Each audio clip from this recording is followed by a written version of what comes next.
Bonjour et bienvenue sur Maximisons nos temps, la chaîne qui te permet de te développer rapidement dans différents domaines de ta vie.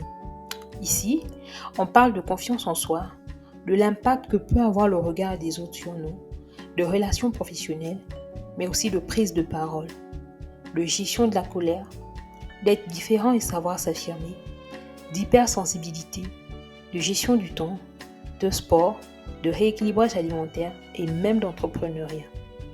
Le but, c'est de t'aider à avancer plus vite, plus sereinement et de façon alignée.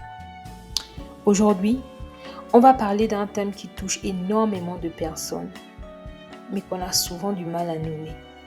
La gestion de la colère. Et oui, la gestion de la colère.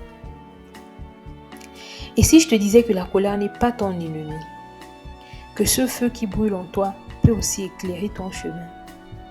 Aujourd'hui, on va parler de colère, pas pour la fuir, pas pour la juger, mais pour l'écouter et la transformer. Depuis tout petit, on t'a dit, ne te mets pas en colère.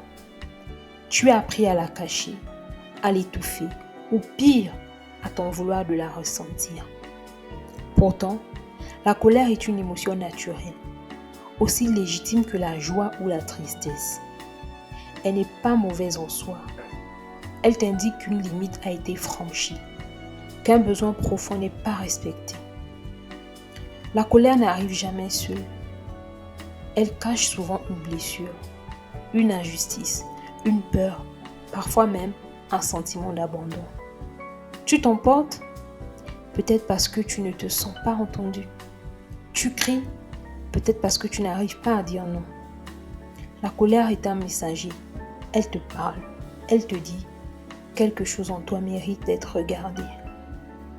Alors, au lieu de te battre contre ta colère, assieds-toi avec elle.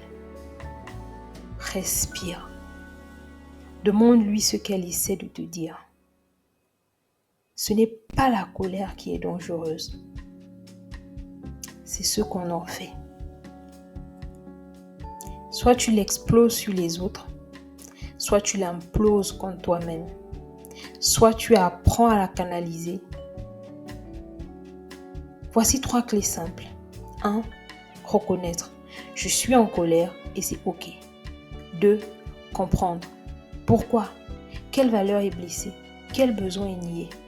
3. Agir en conscience. Comment puis-je l'exprimer sans blesser? Par exemple, tu peux écrire dans un carnet, aller marcher, appeler un ami, pratiquer la respiration consciente. En conclusion, ta colère est une alliée. La colère n'est pas ton ennemi, elle est ton allié, quand tu la respectes bien sûr. Quand tu l'écoutes, quand tu la transformes en moteur plutôt qu'en bombe. Ta voix compte, tes limites aussi. Et parfois, c'est la colère qui vient te rappeler que tu mérites d'être respecté, y compris par toi-même. Merci d'avoir écouté cet épisode. Pense à t'abonner, à liker ou à partager si ce message t'a parlé. Et surtout, laisse un commentaire. Comment toi tu vis la colère? Et souviens-toi, ce que tu ressens est un langage. Apprends à l'écouter. À demain pour un nouvel épisode de Maximisons nos temps. Prends soin de toi.